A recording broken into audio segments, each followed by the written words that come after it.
행복해야 할 명절이 배우자의 가슴을 멍들게 하는 멍절이 되었다. 얼마 전에 읽은 인터넷 뉴스의 기사 제목이었습니다. 이어지는 기사 내용을 보면 명절 이후에 이혼이 급증하는 패턴이 계속 일어나고 있다고 합니다. 아마도 귀경길에 오고 가는 그런 스트레스와 또 시댁에 가서 많은 음식과 사람들을 만나야 하는 그 아내들의, 여성들의 그 스트레스가 굉장히 심해지면서 명절 이후에 그 갈등이 이혼으로 이어지고 있다라고 하는 그런 기사 내용을 저는 읽어보았습니다. 많은 가정들이 이 가족들이 모이는 이 즐거운 시간에 인간 관계의 어려움 때문에 갈등을 겪고 상처를 받고 있습니다. 아쉽지만 신앙 공동체인 교회 안에서도 때로 이런 인간 관계의 갈등을 경험합니다. 교회 공동체 아니라고 항상 아름다운 교제만 있는 것이 아닙니다.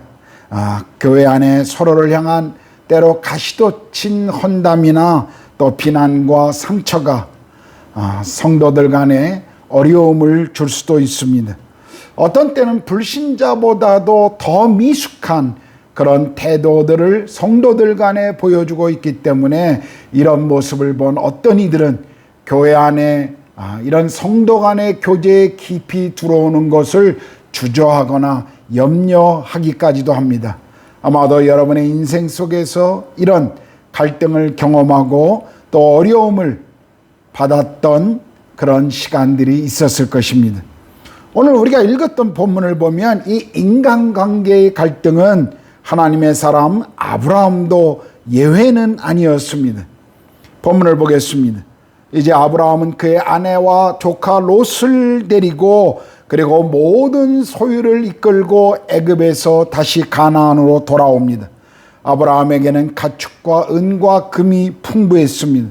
그리고 베델에서 제단을 쌓고 다시 하나님을 예배합니다. 애굽에서 경험했던 그 공경에서 자신을 구원하신 하나님에 대한 믿음을, 그 관계를 다시 회복하는 아브라함의 모습을 볼 수가 있습니다. 그런데 하나님의 관계가 다시 회복되고 난 이후에 한 가지 문제가 시작되었습니다. 7절입니다. 그러므로 아브라함의 가축의 목자와 롯의 가축의 목자가 서로 다투고 또 가나안 사람과 브리스 사람도 그 땅에 거주하였느니라. 오늘 본문의 말씀을 보면 문제의 발단은 아브라함의 목자들과 롯의 목자들이 서로 다투었다는 것입니다. 아브라함뿐만 아니라 롯도 많은 가축과 또 소유물을 가지고 있었습니다. 애굽에서 바로로부터 또 받은 가축도 있었습니다. 이렇게 늘어난 가축 때문에 제한된 지역에서 물과 또 풀을 얻는데 그것이 어려웠기 때문에 서로 좋은 장소를 얻기 위해서 목자들이 아마도 다투었던 것 같습니다. 갈등의 발단은 늘어난 재산 때문이었습니다. 아브라함은 문제의 발단이 무엇인지를 알았습니다. 이미 아브라함은 애굽에서 하나님 없이 내렸던 결정에 얼마나 큰 낭패를 받았는지를 경험한 사람이었습니다. 뼈아픈 경험을 통해 하나님과 자신이 누구인지를 배웠던 아브라함은 이제 이 실패의 경험을 통해 오늘 자신에게 찾아온 인간 갈등의 이 어려움을 더 성숙하게 해결하는 모습을 우리가 봅니다. 그렇다면 아브라함은 그의 인생에서 불현듯 찾아온 인간관계의 어려움을 어떻게 해결했을까요? 아브라함은 먼저 롯에게 대화를 시작합니다. 8절입니다. 아브라함이 롯에게 이르되 우리는 한 친족이라 나나 너나 내 목자나 내 목자나 서로 다투게 하지 말자. 지금 아브라함을 보십시오. 아브라함은 자신이 삼촌이고 연장자이며 지도자입니다.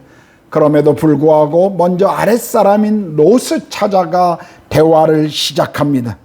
아브라함은 자신의 실수와 연약함에도 불구하고 자신을 먼저 찾아와 주셨던 하나님을 만난 경험을 가지고 있습니다.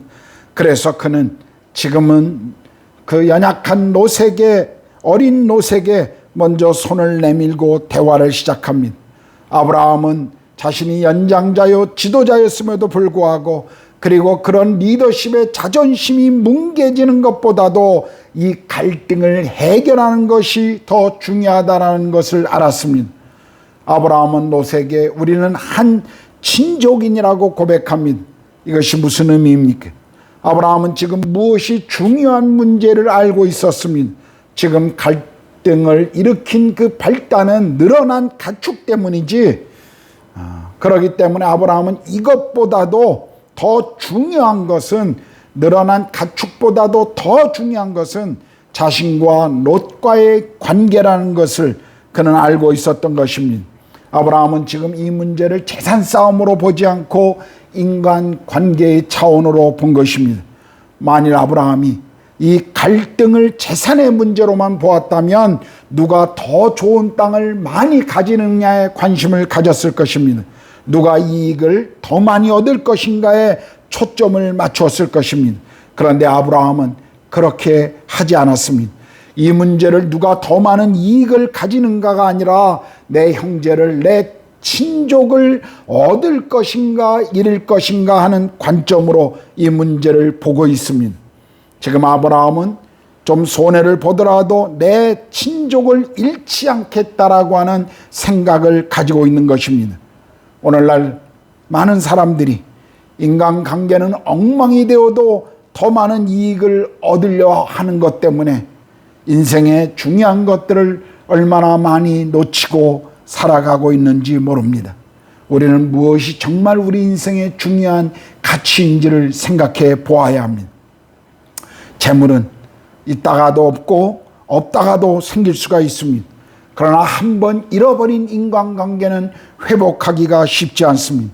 그래서 성경은 사람의 마음을 얻는 것이 성을 빼앗는 것보다 더 어렵다라고 말씀합니다. 여러분, 우리의 가치를 돈이 아닌 사람에게 두시기를 바랍니다. 그런데 오늘 본문에서 재미있는 것은 아브라함의 목자들과 롯의 목자들이 서로 다툴 때 그 땅에는 가나안 사람과 브리스 사람도 거주하고 있었다라고 기록했습니다. 무슨 말입니까? 그 다툼의 현장에는 하나님의 사람들만 있었던 것이 아니라 하나님을 알지 못하는 사람들도 있었습니다. 하나님의 백성들을 지켜보고 있는 사람들이 있었다라는 것입니다. 하나님의 백성들이 이런 갈등의 문제를 어떻게 해결하는지를 보고 있었던 사람들이 있었습니다. 오늘날에도 우리 주변에는 우리 그리스도인들을 지켜보고 있는 가나안 사람, 브리스 사람들이 있다는 것을 기억해야 합니다. 그들은 바로 우리 곁에, 우리 이웃에, 우리 직장에 있습니다. 그들이 우리를 바라볼 때 무엇을 보고 우리가 믿고 있는 신앙을 평가할까요? 우리가 믿는 교리의 진정성일까요? 논리 정연하게 우리가 성경을 해석해 주는 것일까요? 사실 세상은 우리가 무엇을 믿는지, 우리 교리가 무엇인지에 대해서 별로 관심이 없습니다. 오히려 세상은 우리가 말하고 있는 그 성경의 진리대로 우리가 살고 있는지에 더 관심을 두고 우리를 지켜보고 있습니다. 우리 안에 있는 연약함과 서로 안에 생길 수 있는 갈등을 어떻게 해결하고 있는지 그들은 관심을 가지고 지켜보고 있는 것입니다. 세상은 우리가 무엇을 말하고 있는가를 알고 싶어 하지 않습니다. 세상은 우리가 말한 대로 살고 있는가에 관심을 가지고 있습니다. 그들은 우리가 그리스도인으로서 말한 것을 그대로 지키는가를 보고 싶어 합니다. 우리가 서로 용서하고 화목하고 사랑하는 것을 보고 그들은 감동할 것입니다. 그 모습 때문에 그들도 예수님을 알고 싶어 할 것입니다. 그러므로 우리는 이 세상에서 화목을 추구하는 평화의 사람들이 되어야 합니다. 오늘 본문을 보면 아브라함은 평화로운 공동체를 이룰 수 없다면 원만한 헤어짐이 필요하다는 것을 알았습니다. 아브라함은 이 문제 앞에 비현실적인 이상주의적 태도를 가지지 않았습니다. 그런 현실을 인정했습니다. 자신의 낙타와 양들이 롯의 낙타와 양들과 함께 거하기에 땅이 현실적으로 부족하다라는 것을 인정했습니다. 그래서 아브라함은 이제 헤어질 때가 되었다라는 것을 알았습니다. 때로는 헤어짐이 더 나은 대안이 될 때도 있는 것입니다. 제가 아는 선교사들이 있습니다. 두 분 모두 훌륭한 선교사입니다. 그러나 함께 팀을 이루면서 사역하는데 이분들이 가지고 있는 다른 그 사역 철학과 문화적인 차이 때문에 서로 어려움을 겪고 있었습니다. 제가 그곳을 방문했을 때 그 두 사람은 관계의 문제 때문에 너무 힘들어하고 있는 것을 저는 들었습니다. 저는 그분들의 이야기를 각각 다 듣고 난 이후에 팀을 나눌 것을 제안한 적이 있었습니다. 그들은 팀을 나누는 것을 분연이라 생각했고 그동안 함께 기도했던 그 모든 기도가 아무것도 아니라는 것이 될 것이라는 것을 아쉬워했습니다. 그러나 저는 그분들에게 팀을 나눌 것을 제안하고 또 그분들은 이후에 팀을 나누었습니다. 두 분 모두 팀을 나눈 이후에 훌륭한 사역을 감당하고 또 서로의 관계에도 어려움 없이 좋은 관계를 계속 유지하고 있었습니다. 여러분, 간단히 어떤 문제는 해결할 수 있는 문제를 현실을 직시하지 않음으로 어렵게 만들 수가 있습니다. 어떤 갈등은 적극적으로 만나서 해결해야 하지만 어떤 갈등은 잠시 떨어지는 것이 해결 방법이 될 수 있다는 것을 우리는 알아야 합니다. 아브라함은 이제 롯과의 인간적인 관계를 해치지 않기 위해 평화롭게 헤어지는 것을 선택합니다. 그런데 아브라함은 지금 이 갈등을 해결하는 데 있어서 선택의 결정권을 롯에게 먼저 주고 있습니다. 9절입니다. 내 앞에 온 땅이 있지 아니하냐? 나를 떠나가라.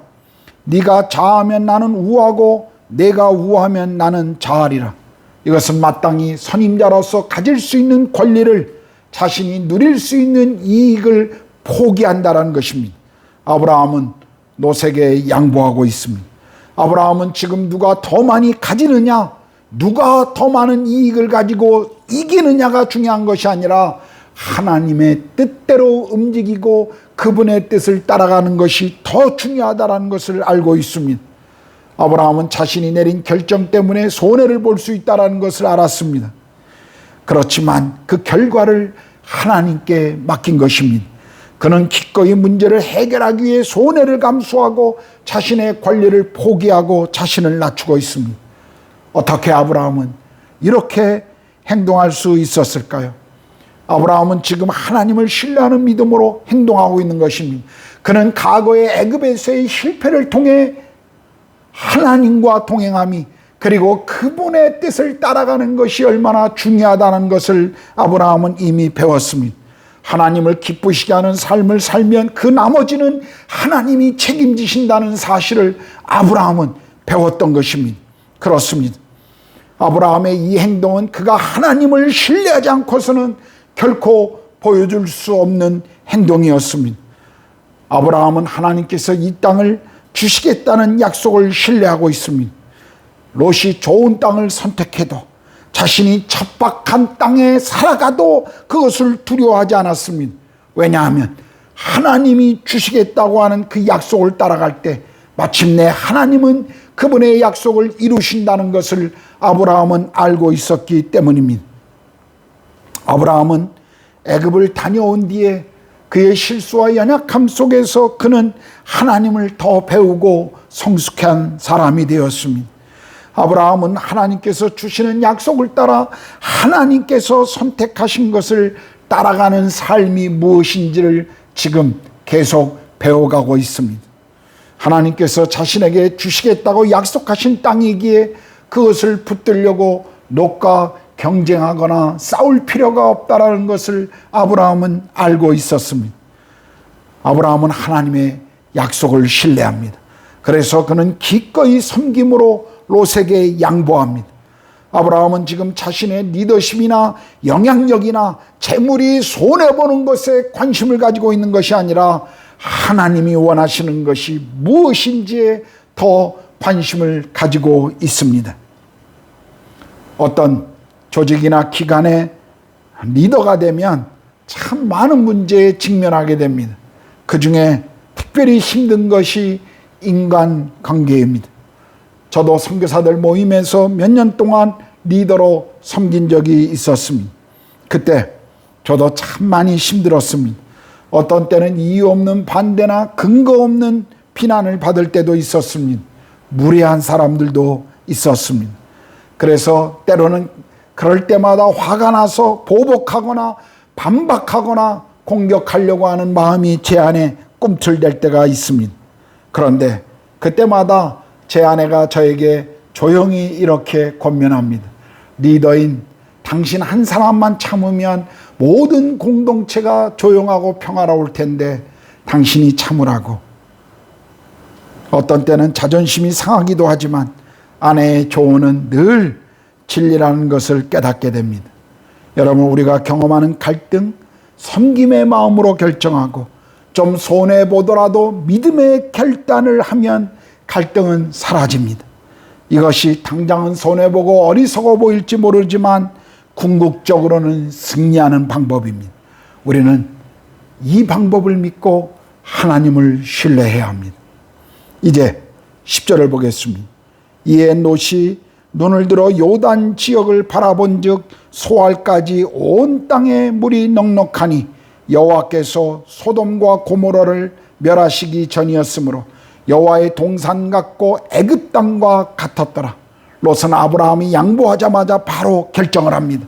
지도자여 어른이요 인도자였던 아브라함이 이렇게 양보하면 적어도 한 번쯤은 그래도 삼촌이 먼저 결정하셔야죠. 삼촌이 좋은 것을 선택하셔야죠 라고 말할 법도 하는데 롯은 그렇게 하지 않았습니다.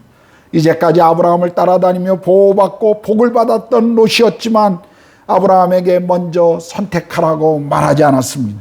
롯은 즉각적으로 선택했는데 하나님께도 묻지 않았습니다. 하나님 뜻이나 그분의 계획이 무엇인지 알려고 하지도 않았습니다. 롯의 마음은 애굽을 다녀와서 하나님의 관계가 더 깊어진 것이 아니라 애굽에서 보았던 그 풍요로운 삶과 그리고 애굽이 주었던 그 화려한 세상을 롯은 보았기 때문에 그것이 그의 마음을 가득 채우고 있었던 것입니다. 그래서 아브라함이 하나님으로부터 받은 약속에는 관심이 없었습니다. 그래서 그는 어떤 선택을 합니까?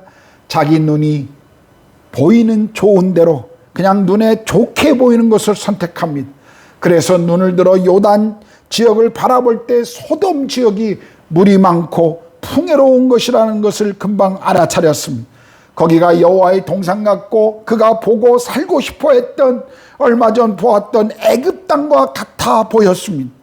화려한 애굽에 살지 못하고 천박한 가나안 땅으로 돌아온 것이 아쉬웠던 롯은 주저없이 그 땅을 선택합니다. 11절을 보면 그러므로 롯이 요단 온 지역을 택하고 동으로 옮기니 그들이 서로 떠난지라고 말씀하십니다. 여러분, 성경에 특별히 창세기에 동으로 갔다라는 것은 하나님으로부터 멀어지고 있다라는 것을 상징적으로 보여주는 표현입니다. 그러므로 롯이 소돔을 선택하고 동으로 갔다라는 것은 하나님의 뜻이 아닌 세상의 방법으로 선택하고 점점 하나님으로부터 더 멀어지고 있는 롯의 모습을 보여주고 있는 것입니다. 롯은 자신의 예리한 판단력을 그리고 재빨리 잡은 이 기회를 자랑스럽게 생각했을 것입니다. 그러나 눈에 보이는 대로 그는 결정했지만 그 이상의 것을 보는 안목은 그에게 없었습니다. 하나님의 마음을 그는 읽을 수가 없었습니다. 감각적으로 좋아 보이는 그 땅의 매력으로 인해 롯은 그냥 거기를 선택한 것입니다. 그러나 그 땅의 화려한 설명 뒤에 다음과 같이 등장하는 불길한 내용을 욥은 알 수가 없었습니다. 13절입니다. 소돔 사람은 여호와 앞에 악하며 큰 죄인이더라. 이 말씀을 통해 롯의 선택이 얼마나 어리석었는가를 우리는 알 수 있습니다. 롯은 하나님께 묻지 않았을 뿐만 아니라 자신이 선택한 그 땅의 그 영적 분위기와 환경이 자신과 자신의 자녀들에게 어떤 영향을 미칠지 전혀 고려하지 않았습니다. 그저 눈에 보이는 대로 좋은 것을 선택했습니다. 그의 선택은 전적으로 세상의 방법인 육신의 그리고 안목의 이생의 자랑을 쫓은 것입니다. 그런데요, 오늘 우리 주변에도 롯과 같이 선택하고 결정하는 많은 그리스도인들이 있습니다. 직장을 구할 때도, 아이들 학교를 결정할 때도, 살아갈 장소를 결정할 때도 대부분의 많은 이들이 주님께 묻지 않습니다. 그저 우리가 눈에 보기 좋은 것을 선택합니다. 사람들이 말하는 그냥 좋은 것을 선택합니다. 롯과 똑같이 행동할 때가 얼마나 많은지 모릅니다. 저는 교회에서 많은 분들이 자신의 딸이 결혼할 남자에 대해 말하는 것을 많이 들었습니다.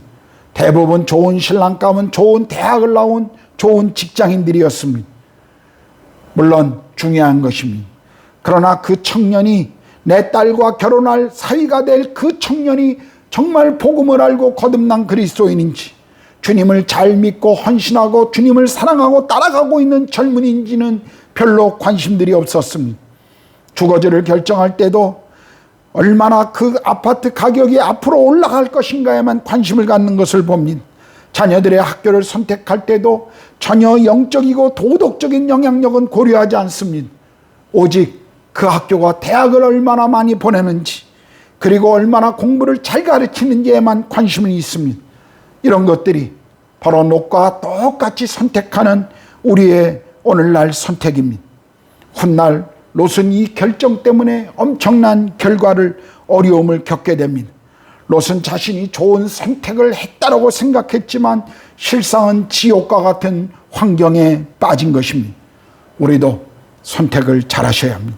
오직 보이는 것만 선택하고 따라간다면 반드시 그 어리석음의 대가를 우리는 치르게 될 것입니다. 하나님께 물어야 합니다. 이제 롯이 떠난 후 아브라함은 가장 가까웠던 친척 조카 롯이 떠남으로 그의 마음은 왠지 모르는 고독감이 몰려왔을 것입니다. 허전했을 것입니다. 하나님께서는 이제 롯과의 갈등을 해결하며 홀로 남은 아브라함에게 다시 약속을 재확인시켜 주십니다. 14절에서 17절입니다. 롯이 아브라함을 떠난 후에 여호와께서 아브라함에게 이르시되 너는 눈을 들어 너 있는 곳에서 북쪽과 남쪽 그리고 동쪽과 서쪽을 바라보라. 보이는 땅을 내가 너와 네 자손에게 주리니 영원히 이르리라. 내가 네 자손이 땅의 티끌 같게 하리니 사람이 땅의 티끌을 능히 셀 수 있을진데 네 자손도 세리라. 너는 일어나 그 땅을 종과 횡으로 두루 다녀보라. 내가 그것을 네게 주리라. 하나님은 아브라함에게 홀로 서 있는 그곳에서 동서남북의 모든 땅을 줄 것이며 그의 후손에게 주겠다라고 약속하십니다. 너는 일어나 종과 횡으로 다녀보라고 하십니다. 그 땅을 아브라함에게 주시겠다고 하는 약속의 상징이었습니다.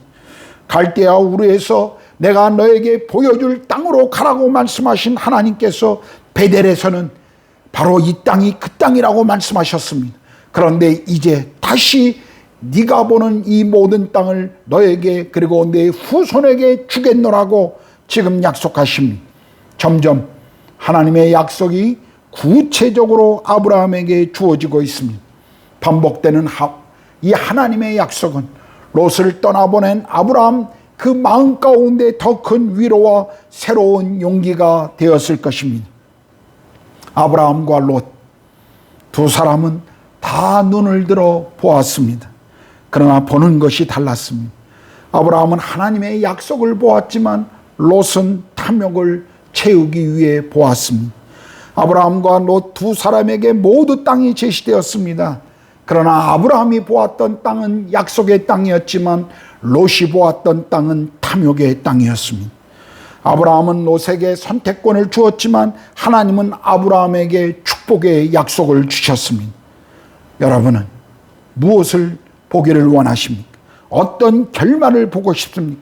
눈에 당장 보이는 그 세상의 매력적인 것과 눈에 보이지 않지만 그러나 궁극적으로 우리 인생의 축복이 될 하나님의 약속, 그 둘 중에 무엇을 선택하시겠습니까? 선택의 결과는 작아 보일지 모르지만 그 결과는 엄청난 차이를 우리에게 가져다 줄 것입니다. 이제 18절을 보면 아브라함은 장막을 옮겨 헤브론에 거주하며 하나님을 위하여 제단을 쌓는 것으로 오늘 본문은 끝을 맺습니다. 헤브론은 우정이라는 의미를 가진 단어입니다. 아브라함은 하나님의 약속을 가지고 있었지만 여전히 하나님과 더 깊은 우정을 쌓아가야 할 필요가 있었습니다. 아브라함은 헤브론에서 제단을 쌓고 하나님을 예배합니다. 그는 가는 곳마다 하나님께 예배를 드립니다. 예배는 하나님이 우리에게 자신을 계시해 주는 시간입니다. 예배는 하나님의 약속 앞에 우리가 응답하는 시간입니다. 예배는 하나님 앞에서 우리를 새롭게 하는 시간입니다. 예배는 하나님을 알아가며 우정을 더 깊이 쌓아가는 시간입니다. 아브라함의 여정은 계속되고 있습니다. 사실 아브라함의 인생에 큰 변화는 없었습니다. 여전히 나그네요 이방인으로 가나안 땅의 장막에 거하고 있습니다. 자신의 소유가 된 땅은 단 한 평도 없었습니다. 간절히 기다리던 자녀도 없었습니다. 그리고 가장 가까웠던 친척인 조카 롯마저 떠나고 더 외로워졌습니다. 여전히 앞날의 일들은 아는 것이 없었습니다. 물질은 좀 더 얻었을지 모르지만 그것 때문에 더 외로워졌습니다. 점점 더 많은 물질, 더 많은 재산은 늘었는지 모르지만 전혀 더 행복해지는 것 같아 보이지는 않았습니다. 무언가 잘못되어 가고 있는 것처럼 생각할 때도 있었을 것입니다. 그런데요, 하나님 편에서는 어떻을까요? 아브라함이 점점 약속을 이룰 그 믿음의 조상으로서 준비가 되어가는 것을 하나님은 보고 계셨습니다. 하나님께서는 자신이 이룰 그 약속의 성취를 나타낼 그 아브라함이 계속 광야에서 하나님을 만나며 그리고 그 광야에서 하나님과 우정을 더 깊이 가져가며 더 하나님의 사람으로 자라가는 것을 보면서 하나님은 흥분하고 기뻐하셨을 것입니다. 오늘 우리에게도 그렇습니다. 주님과 참 어렵게 동행하고 있지만 우리의 삶과 상황은 쉽사리 바뀌어지지 않고 있습니다. 그렇지만 우리가 알듯이 아브라함의 하루하루가 그가 드렸던 예배가 아브라함이 하나님의 사람이 되어가는 과정이었던 것처럼 오늘 우리에게도 이 어려운 시간이 하나님의 사람으로 하나님을 더 깊이 알아가는 그 과정 가운데 있다라는 것을 우리는 기억해야 합니다. 약속을 무시하고 눈에 보이는 대로 달려갔던 롯은 하나님과 그만큼 멀어지고 약속의 성취와도 관계가 없는 사람이 되어가지만 오늘도 홀로 하나님 앞에서 나그네의 삶을 살아가고 있는 이 아브라함은 광야에서 하나님을 더 깊이 만나고 있는 이 아브라함은 하나님의 사람이 되어가고 있습니다. 사랑하는 구로가온 한인교회 가족 여러분, 우리 모두는 지금 어려운 시간을 보내고 있습니다. 그러나 실망하지 마시고 낙심하지 마시고 매일매일 하나님께 예배를 드리며 주님과 동행하는 것을 멈추지 마시기를 바랍니다. 주님은 주님의 시간에 자신의 약속을 성취해 가실 것입니다. 우리는 인도에서 하나님을 더 깊이 만나야 합니다. 이 땅에서 하나님과 더 우정을 쌓아가야 합니다. 어려움이 많은 이 인도 땅에서 여러분과 제가 바로 인도 땅이 우리의 베델이 되며 바로 이곳이 하나님을 더 깊이 만나는 헤브론이 되시기를 이 시간 축복합니다. 기도하겠습니다.